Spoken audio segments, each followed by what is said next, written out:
This is Fut-Afrique channel and I am Christophe Bongo. I am extraordinarily happy because I've got two of my best friends, my football friends in the studio, and it is incredible. But before we start, you wanted to say something to Dr. Motaung. Yeah, all I will say is happy birthday to Dr. Motaung. It's belated, by the way. It's belated, yeah. Well, we'll celebrate the whole month, the whole year. Yeah. For the father of Kaizer Chiefs. Please give him something, Kaizer Chief. Give Dr. Motaung something. It's coming. What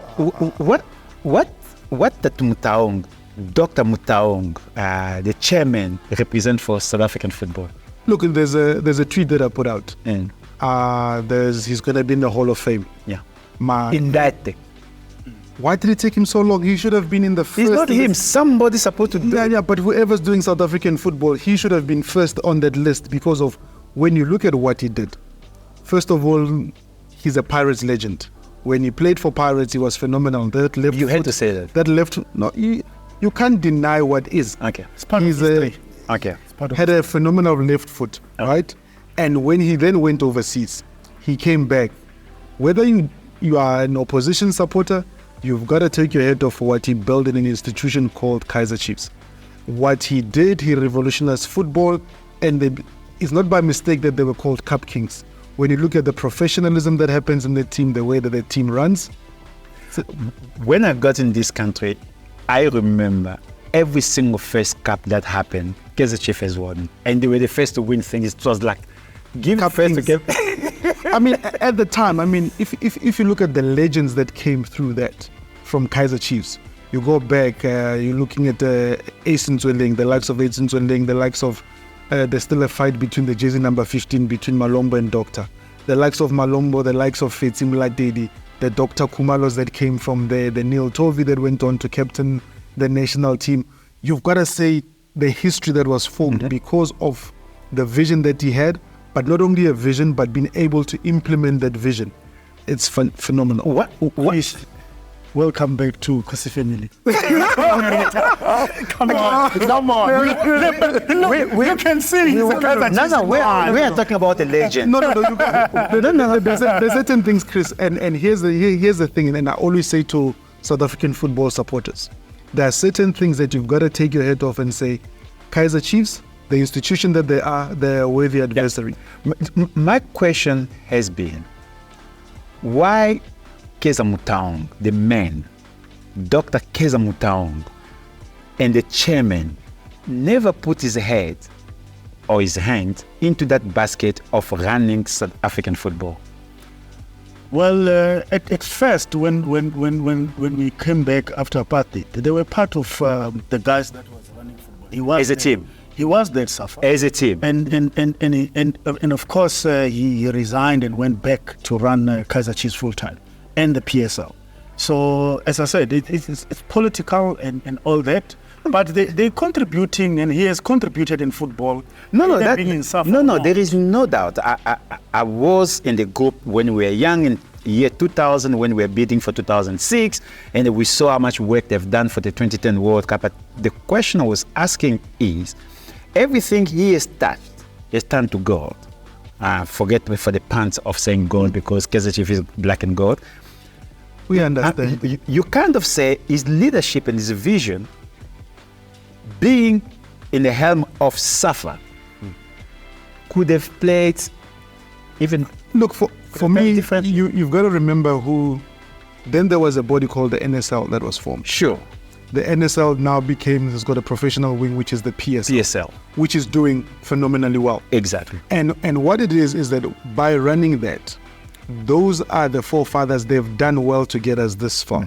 Because when you look at Africa, how many countries can be able to produce that in 2010, 2009, Dr. Not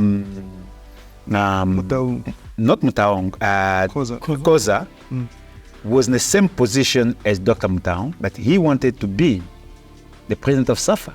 Look, and I think those then boil down to individual decisions.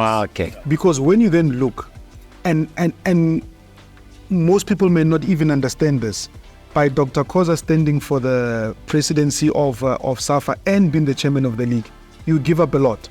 The one that suffered is their club. Yeah. If you look at the suffering of Orlando Pirates at certain times, it's because the bigger picture has meant that he's not around to look after his baby. And when you look at what Dr. Motaung did by being around, Kaizer Chiefs kept thriving and thriving and thriving and thriving. And it's one guy that should be given credit to. That's why he's being inducted. He got the credit. 100%. For instance, taking Orlando Pirates. He went and fetched Dr. Khoza back, saying, But you must go and understand, he's a Pirates legend. So I Pirates totally agree go with down. you. So he's a Absolutely. Pirates legend. So his mother team cannot be allowed to. We are not talking about clubs here, gentlemen. Let's go back. So, before we finish this, I just wanted each of you to say the last word to Dr. Motaung. We'll allow the. No, I thought You start. You start. I thought the last son will start, and then I will close. Guys, okay. Okay, happy belated birthday to the chairman of Kaizer Chiefs, Dr. Kaizer Motaung. We wish you nothing but success in all that you endeavor. Please leave the trophies for Mamelodi Sundowns. It's okay. What do you have to say? Happy birthday to the father, Dr. Kaizer Motaung. We wish you all the best, and we know you're looking forward to, before you retire completely, to get that big trophy in Africa, and it's going to come. We'll deliver it for you. Well, for me, as a middleman, it's very, very simple. As a father, as a husband, as the leader of in the continent, happy belated birthday and welcome to the World of Fame, House of Fame. You're supposed not to wait for so long, like you said. No, but we need to address that. There are certain things that now, unless they started it last week, that's why they're only inducting him now. Because when we speak about leadership, we speak about the sacrifices that he made to start this club. That alone should have said the first batch of people that go into the Hall of Fame in South Africa, if he's not number one, he should be number two. You and I, we're not curators. We don't know the politics behind. All we do is we appreciate football and we appreciate you, the man. That leads me to the second big question, why I wanted to have both of you here. 2023 African Cup of Nations is here. The 11th of January, it starts. We have 2 friendly games. We are qualified first and we have 2 friendly games played. I'll start from you. Are we ready for African Cup of Nations? What I mean by the ready is we are former champion. Therefore, you go to the tournament to win it. Hey, long form, it's been long since. Are we ready for the AFCON? Chris, I think we are ready to go and participate and compete and compete. I don't think we'll have calculators this time around. The coach has been here for long. He's got his own team. I think that's one thing that we'll have to allow the coach to go with his own team. From your side is we are ready to compete. 100%. Okay. From your side, are we ready for this AFCON? As former champion, you go to a competition to win it. Are we ready? I'm conflicted. Yeah. The heart wants us to be so ready that we go there and we win. Reality says, don't throw away the calculator. Because if you look at the 2 friendlies that we've played, it's almost like we are assured of ourselves. Against Eswatini, we were nowhere. I wish I could get a refund for the 90 minutes, but I can't get a refund for that 90 minutes. But then you go and you play Côte d'Ivoire. You put up a performance that says, now you're talking, we should have won the game. And you look at the type of caliber of the 2 opposition, Eswatini and Côte d'Ivoire are miles apart. The class of Côte d'Ivoire comes up. Look at the players that are playing. You've got the Cases, you've got the Zahas that are playing for Côte d'Ivoire. And you are saying they are possibly one of the favorites. And we took them pound for pound. So what is your answer? Are we ready? What's the level of our readiness? Look, potentially we've got potential to be able to do well there. It's about the coach picking the right mix of players. So you are saying the same thing, that we are ready to compete? Yes. Okay, cool. So it takes me to the second question, which I was very scared. The post-match from Eswatini game, the coach said something, I can't quote him exactly what he said, but he said he saw there is lack of confidence, lack of passion, lack of understanding what he wants the player to do. Does that worry you when you hear a coach say that? Yeah, I get worried because two step back, we played, I think, Namibia in a friendly, which again we didn't really come Namibia and DRC. I think, Namibia and DRC. We didn't really perform to the standard that Mpo is showing us. If you look at how they performed against Ivory Coast, away from home, under pressure, and really we should have won that game easily if we would have really. It seems like it's good for us to play away from home. It's not away from home. It's the quality of opposition. Yes. Remember when we played home? Yeah. We played Morocco in South Africa. How did we play? Exactly. We played very well. Even against DRC, it was a good team, but we played very well, and But we the beat thing DRC. is, it's almost that we can't lift ourselves, because there should be some games that you say, before they even get on the field, mentally they know South Africa is going to beat us. And when you get on the field, you enforce what their fears are mentally. And now we get against Eswatini, it's like, what's going on? I think the biggest issue in Mpo is that the coach is not really balancing his team correctly, and he's got a first team. We know that Hugo Broos got the first team. He knows who he's gonna play.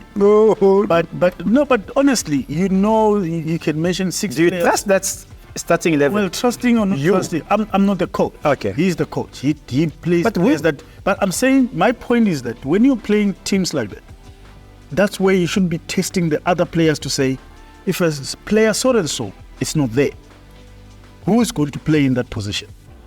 And he's not doing that. That's my only worrying factor with Bafana. Does Hugo Broos have starting 11 from your perspective? From what I've seen, there hasn't been a solid starting 11.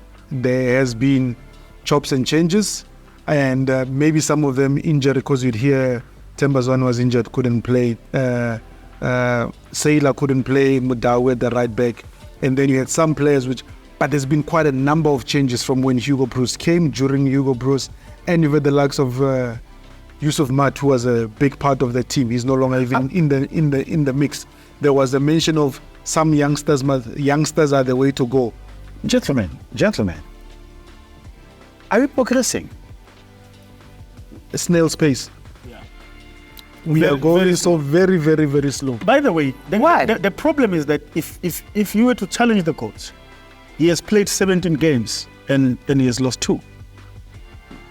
So now, what do you say? Is he not successful? Is he successful? No, I'm not talking about the coach being successful. It was just a question to you. So, when So let me put it why I say we're progressing at a snail's pace. Did we make it to the World Cup? No. We didn't make it. So we can't say we're progressing on that front. We're starting a new campaign now. We did not make it to China either.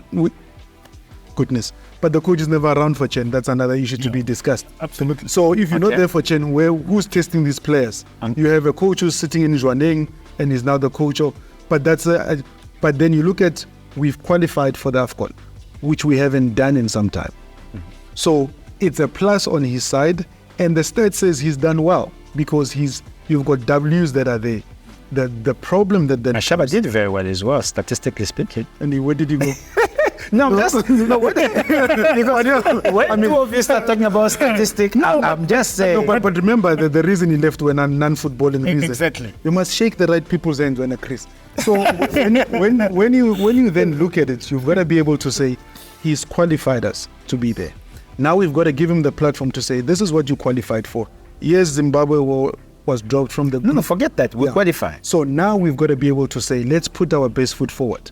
If we go with Lufuno's analogy of saying we are testing out players, you want to tell me that Motaung is still being tested ahead of Mobi, who is definitely in Hugo Broos' starting 11? So I've got a bigger elephant in the room. We get players from local league, any national team. Our local league is called PSL. But it seems like our national team coach is not seeing eye to eye with PSL scheduling. Is that an excuse, or it is a right reason for him not to feel comfortable? It's a plus on his side, and the stat says he's done well because he's you've got W's that are there. The problem that I think it's not comfortable because if you hear him listening, he's saying is that he hasn't got any. He put request to meet coaches, it hasn't happened. So he wanted the leagues to stop earlier. He's not stopping earlier. It's not going to happen. And he compared his successful stint in Cameroon versus now, and said in Cameroon everything stopped and they gave him whatever he needs, a camp. Is that an excuse? That's the question. Is that an excuse or it is? No. Before you come in. That. And this is the thing that you were saying. Part of the stuff of setting up a very professional league, you've got broadcasters that you've committed to. Yeah. You can't just stop the league in the middle of nowhere and say, hey, the reason Sundowns were playing earlier in the Carling Cup is because of the commitments that are made to broadcasters. If you look at revenue that the league gets, the biggest revenue bringer is broadcasters. You've now committed a fixture to them, they've now committed resources to it, and they've paid you exclusivity of being there. You've got to take that into consideration. My issue with what Hugo says, you are the coach. Why are you writing letters? Write to your sporting director at SAFA, Mr. Steenbok, and say, then it's a letter that he writes, either or the CEO of SAFA will write to the CEO of the PSL, and it will be something that's brought up. So I take it. So if he's writing, who's he writing to? So I'm taking it as it is an excuse at the moment. So it should not happen that way, but it is happening. 2 weeks ago, I spoke with you and I asked a very simple question in front of people. I said, do you think we are a football nation? Your answer was categorical, no, we are not. And you gave your reason. I never have the chance to ask Lufuni the same question. Are we a football nation? Chris, football is part of South Africa. Football has played a huge role into this country where we are today, in political and otherwise. We are a football nation. I don't think we show it in a right way. Wait. Lufuno, Posa explained. The reason was very simple. When the national team works inside their home stadium, at home, in front of an empty stadium, it's a big concern. And I think it's important. We leave the administration, we've done well. Yeah. We are leading in the continent. We leave club aside. We are progressing well because for us to be saying we're doing well, we should be winning Champions League, all those categories. But as supporters, if we look to ourselves, we had people who didn't know that the national team was playing against Cote d'Ivoire. Absolutely. We had people who South Africa was playing at Soccer City and it was empty. You had less than 5,000 people. That's your national team. Can you imagine England playing at Wembley without the supporters? It will never happen. But again, Paul, is that at the end of the day, we've got people that are running football. And these people have got the responsibility to market the in South Africa and make people aware. Because, in South Africa, competition is tough. You compete with music festival, you compete with so many. Do you think we have more entertainment in South Africa than any other country in the world? The biggest problem, and I will take you back, when Bafana used to play, and I'm talking about Bafana, the 1996, even when they were losing. The new one, when we just created them. Even when they were losing. They were 10 years younger. 4x4s. They were 10 years younger. The stadium was getting full. Why? There were right elements that the associations was doing to get people into the stadium, and people were paying. South Africa has never been a culture of people getting free entrance to the stadium. People used to pay and fill up the old FA when Bafana is playing. I am asking that question because earlier on when I say, are we ready for the AFCON? It was not only the national team, it was us. Of course. What do we need to do to start gearing up for the AFCON so that the team that represents us in the AFCON must feel and know that, just like Sekolis is feeling now, that he knows his country is supporting him. What do we need to do for Bafana, whoever's going to be a captain then, to know that we're supporting them? So now I'll tell you what rugby is doing right compared to what we're doing. Our kids goes to school, and these so-called beautiful schools. Karen, I'll tell you, my son tells me straight, you need to buy me a Springbok jersey on Friday, I need to wear it to school. Are we doing that in terms of football? Are we targeting the right areas? Our kids don't even know our Bafana history. They don't even know that we once were champions of Africa. because we're not doing that. We're not educating the young ones, because these are the ones that needs to really take to the baton. What are you doing, Paul, for you to solve this problem? Because you, me, him, we're all South African. What are you doing? So there's certain things that need to happen. Safa House at Nasrec needs to do quite a number of things right.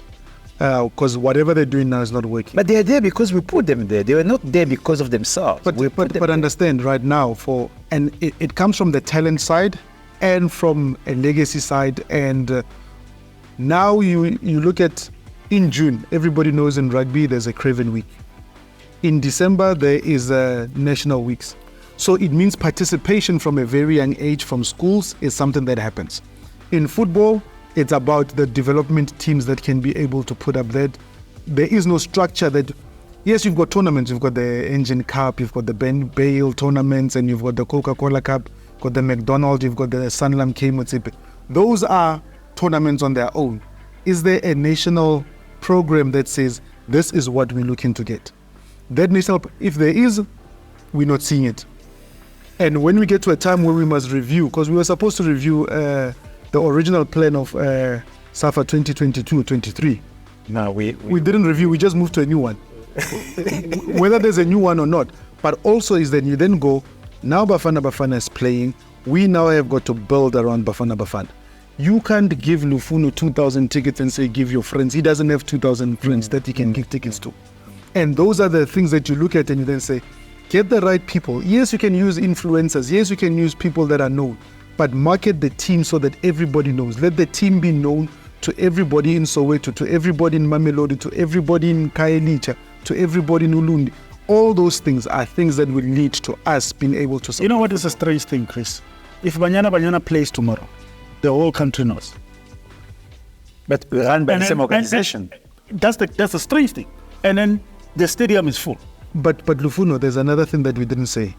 Good performance generates. No, but I always fight against that. I believe support comes first before performance.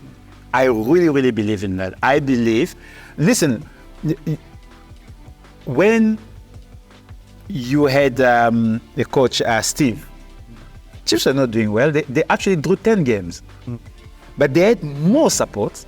And the team looked like they are fighting for something. Just before COVID, when they led the lock for almost the whole season, the support was not there compared to when they were playing under Steve. So I don't believe. So here's the thing that, and marketing comes into a good thing. So Lufuno every season he adopts a new slogan there by Kaizer Chiefs, the rise, Kosi rise, whatever that is, right? It's because the team is showing you this is. Let me do something so that we can go back to Chiefs and Sun now. Thank you very much for following us. The question is very simple. What are you doing to make South Africa ready for the African Cup of Nations? That is the story. Lufuno and Pose, they give us a lot, but I thank you guys for what you have done. Thank you very much. It's great. It's okay. Maybe just in closing, please. No, we'll go to. Thank you very much for joining us.